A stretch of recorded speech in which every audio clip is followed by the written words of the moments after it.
ओम शिव गोरक्ष गुरु गोरक्षनाथ मंदिर Ismailpur YouTube channel में आपका हार्दिक स्वागत है। भाई मैंने एक वीडियो में आपको बताया था कि कैसे आपकी शक्ति को बांध दिया जाता है, कैसे आपका घर का बंधन कर दिया जाता है, कैसे आपके कुल के देवी देवता और पितरों को और अन्य शक्तियों को आपकी को बांध दिया जाता है। और अगर आपके ऊपर किसी देवी देवता की कोई सवारी आती है तो उसको कैसे उतार लिया जाता है। तो मैंने पिछली वीडियो में बताया था कि बांधा किसी शक्ति को नहीं जाता है, बांधा सिर्फ आपके शरीर को जाता है कि ताकि वो जो भी शक्ति है वो आपके शरीर पर ना चढ़ सके। आपके शरीर का बंधन होने से कोई भी शक्ति आपके शरीर में प्रवेश नहीं करेगी। कई तांत्रिक जो भगत होते हैं वो चंद पैसों के लिए, किसी भी तरह का लालच के लिए, उसके शरीर पर अगर कोई अच्छे देवता आ रहा है तो उसके शरीर में कोई गंदी चीज़ खिला देते हैं, उसके शरीर का बंधन कर देते हैं। इस कारण जो सवारी है उसके शरीर में चाहकर भी अगर वो प्रवेश करना चाहती है तो भी वो नहीं कर पाती है। और कई बार तो देखा गया है कि कोई गुरु भी अपने शिष्य की शक्ति को बांध देते हैं। और आपको वीडियो के माध्यम से ही मैंने बताया था कि आप कैसे पहचान सकते हैं कि आपकी शक्ति बंधी हुई है। आप स्वयं उस चीज़ को पहचान सकते हैं। आपके साथ कुछ ऐसे बदलाव होते हैं, कुछ घटनाएं ऐसी घटित हो रही होती है जिनके संकेत से आप पहचान सकते हैं कि आपकी शक्ति बंधी हुई है। अगर आपने हमारी पहली वीडियो वो नहीं सुनी है तो पहले वो वीडियो सुने, उसके बाद आपको समझ में आएगा कि इस वीडियो में हम आपको क्या बताने जा रहे हैं।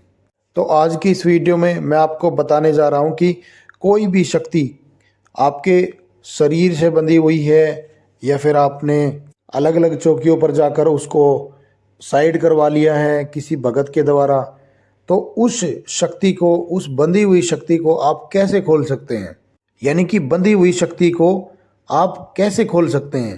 भाई वीडियो को ध्यान से सुने ताकि हर एक चीज़ आपको बारीकी से समझ में आई। और अगर आप पहली बार हमारे इस चैनल पर हैं तो इस चैनल को सब्सक्राइब कर दें, बेल आइकन को दबा दें ताकि आने वाली वीडियो आपको सबसे पहले मिले। हम इस पर भक्ति और भक्ताई से संबंधित आपको जानकारी डालते रहेंगे, तो कृपया चैनल से जुड़े रहें।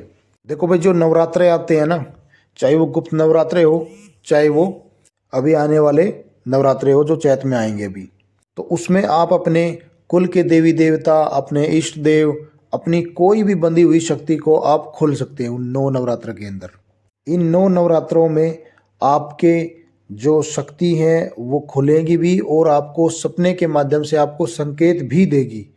तो जो मैं आपको ये तरीका बताने जा रहा हूँ ये आपके घर के देवी देवताओं को खोलने का तरीका है, जिसमें आपके पितृ हैं, आपके कुल के देवी हैं, देवता हैं।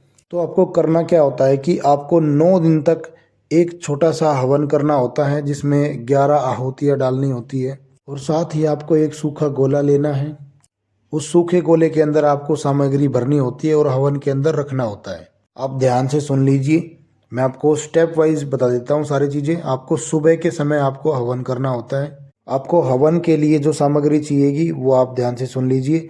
आपको हवन कुंड चाहिएगा या मिट्टी का कोई आप पात्र ऐसा ले सकते हैं जिसके अंदर आप हवन कर सकते हैं। आम की लकड़ी हो सकती है, पीपल की लकड़ी हो सकती है, गोबर के आप कंडे भी ले सकते हैं, उनके ऊपर भी आप हवन कर सकते हैं। हवन सामग्री आपको चाहिए, पंचमेवा आपको चाहिए, गूगल चाहिए, कपूर चाहिए, जौ चाहिए, लौंग चाहिए, पतासे चाहिए, एक जायफल चाहिए और साथ ही एक सुपारी चाहिए, घी चाहिए, लोबान चाहिए, लोबान और गूगल दोनों चाहिए। तो ये जो सामग्री है आप इनको मिला लें। इसके अंदर जो मैंने आपको घी बताया वो घी मिला लें, इसमें थोड़ा सा मिक्स कर लें, तो ये आपकी सामग्री तैयार हो जाएगी। अब क्या करना है, आपको दूसरा एक बर्तन लेना है, उसके अंदर हवन की थोड़ी सी सामग्री डालनी है, थोड़ा सा उसके अंदर घी मिला लीजिए, थोड़ी सी उसके अंदर आपको बूरा मिलानी है, 2 लौंग, एक बतासा उसके अंदर डालना है और साथ में एक जायफल उसके अंदर डालना है। ये सामग्री उस सामग्री से अलग आपको बनानी है। जो सामग्री हमने पहले बनाई है अब उससे हवन करना है। और जो दूसरी सामग्री मैंने आपको बताई वो क्या करना है, आपको गोला, जो सूखा गोला है उसको ऊपर से काट कर और उसके अंदर ये सामग्री भरनी है आपको और कलावे के धागे से उसको बांध देना है। उस गोले के ऊपर रोली से स्वास्तिक बना लेना है आपको। अब आपकी दोनों चीज़ें तैयार हो गई है, हवन की सामग्री तैयार हो गई और आपका गोला जो जिसमें हमने सामग्री भरवाई है वो तैयार हो गया। तो अब आपको क्या करना है, सुबह सुबह जो हवन करना है तो सबसे पहली जो आहुति है वो आप देंगे 3 आहुति आपको गणपति महाराज की देनी है। ओम गंग गणपते नमः स्वाहा, ओम गंग गणपते नमः स्वाहा, ओम गंग गणपते नमः स्वाहा। ठीक है। उसके बाद नवग्रह की आप 3 आहुति देंगे। ओम सोमाय स्वाहा, ओम मंगलाय स्वाहा, ओम बुद्धाय स्वाहा, ओम वीरवाय स्वाहा, बृहस्पताय स्वाहा, ओम शुक्राय स्वाहा, ओम शनिवाराय स्वाहा, ओम रविवाराय स्वाहा। तो इस तरीके से आप नवग्रह की 3-3 आहुति आप देंगे। अब उसके बाद आपको जो देनी है वो आपकी देनी है पितरों के नाम की आहुति। अब आपको जो पितरों के नाम की आहुति देनी है वो देनी 11। ओम मम सर्व पितृ देवताय नमः स्वाहा, ओम मम सर्व पितृ देवताय नमः स्वाहा। इस मंत्र की आपको 11 आहुति देनी है। अब इसके बाद आपको आपके कुल के देवता के नाम की 11 आहुति देनी है। ओम मम कुल देवताय नमः स्वाहा, ओम मम कुल देवताय नमः स्वाहा। ऐसे ही आपको कुल देवी की आहुति देनी है। ओम मम कुल देवी नमः स्वाहा, ओम मम कुल देवी नमः स्वाहा। 11 आहुति आपको कुल देवी के नाम की भी देनी है। अब इसमें जो मम जो लगाया जाता है वो होता है कि मेरे कुल की देवी, मम मेरा। तो इससे क्या होगा कि आपके घर के जो पितृ हैं, आपके घर के जो देवी देवता है, यानी कि जैसे मान लो मेरे हैं तो मेरे मम जो हमने लगाया वो मेरे के लिए लगाया है, तो उससे आपके कुल के देवी देवता हैं, आपके पितृदेव हैं, वो बंधन से मुक्त होंगे। अब उसके बाद आपको ग्रामीण देवता की आहुति देनी है, 3 आहुति।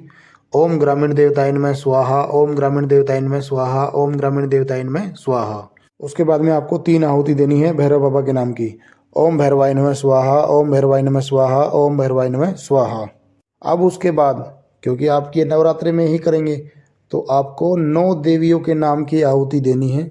ओम शैलपुत्री नमः स्वाहा, ओम ब्रह्मचारिणी नमः स्वाहा, ओम चंद्रघंटाय नमः स्वाहा, ओम कुष्मांडाय नमः स्वाहा, ओम स्कंद माताय नमः स्वाहा, ओम कात्यायनी नमः माताय नमः स्वाहा, ओम कालात्री माताय नमः स्वाहा, ओम महागौरी माताय नमः स्वाहा, ओम सिद्धिदात्री नमः माताय नमः स्वाहा, ओम दुर्गा माताय नमः स्वाहा। इस तरीके से आपको 9 देवियों के नाम की आपको आहुति देनी है। अब इस तरीके से जब आप अपने पितरों की, कुल के देवी देवताओं की, भैरव बाबा की, ग्रामीण देवताओं की, 9 माताओं की, सबकी आप आहुति जब दे देंगे, इसके बाद आपको क्या करना है कि जो आपने गोला जो रखा था उस गोले को अपने ऊपर से 7 बार एंटी क्लॉक वाइज, घड़ी जैसे उल्टी चलती है ऐसे आपको 7 बार उतारना है। अब उसको हवन कुंड में आपको रख देना है, ऊपर से थोड़ा सा घी डाल देना है। अब जो मैं आपको बता रहा हूँ, एक मंत्र बताने जा रहा हूँ, उस मंत्र की आपको 21 आहुति डालनी है। मंत्र आप सुनिए। जल खोलू, जलवायु खोलू, जल खोलू, थल खोलू, खोलू जल की काई, 12 कोस की अपनी विद्या खोलू, हनुमंत वीर की दुहाई, दुहाई ईश्वर महादेव की, गौरा पार्वती की। मंत्र आपको दोबारा से बता देता हूँ। जल खोलू, थल खोलू, खोलू जल की काई, 12 कोस की अपनी विद्या खोलू, हनुमंत वीर की दुहाई, दुहाई ईश्वर महादेव की, गौरा पार्वती की। इस मंत्र की आपको 21 आहुतियाँ सुबह देनी है। इस मंत्र की 21 आहुतियाँ देने के बाद आपको माता रानी से प्रार्थना करनी है कि जो भी मेरे कुल की देवी या कुल के देवता या मेरे कुल के पितृ जो भी मेरी शक्ति बंधी हुई है उनको आप खोलें और अपना आशीर्वाद बनाएं। ये जो हवन है आपको ये डेली आपको 9 दिन तक इसी तरीके से करना है। जो गोला मैंने बताया था आपको, वो गोला भी आपको 9 दिन तक सेम ऐसे ही उतार के उसके अंदर रखना है। आप देखेंगे कि जैसे जैसे आप इसमें 7वें या 8वें दिन जब पहुंचेंगे तो जो भी आपकी शक्तियां हैं वो आपको संकेत देना शुरू कर देगी और हो सकता है वो आपके शरीर पर भी आ जाए। परंतु किसी ने भी आपकी शक्ति को अगर बांधा है या कुछ भी ऐसा किया है तो वो शक्ति आपकी 9 दिन के अंदर 200% आपकी खुल जाएगी। आजमाई हुई साधना है, आपको रिजल्ट बहुत अच्छे मिलेंगे। तो जिस भी भाई बहन ने वो हमारी जो पहले की वीडियो थी जिसमें बंधी हुई शक्ति के हमने संकेत बता रखे थे, तो पहले वो वीडियो जाकर देखें, उसके बाद ये वीडियो देखें और फिर इस साधना को संपूर्ण करें और फायदा का लाभ उठाएं। मैं आशा करता हूँ दी हुई जानकारी से आप संतुष्ट होंगे। अगर वीडियो अच्छी लगी है तो और भी लोगों तक शेयर करें, ताकि और भी लोग इस जानकारी का फ़ायदा उठा सके और आपको पुण्य मिल सके। हम मिलते हैं एक नई वीडियो के साथ। जब तक के लिए ओम शिव गोरक्ष, हर हर महादेव, हर हर महादेव।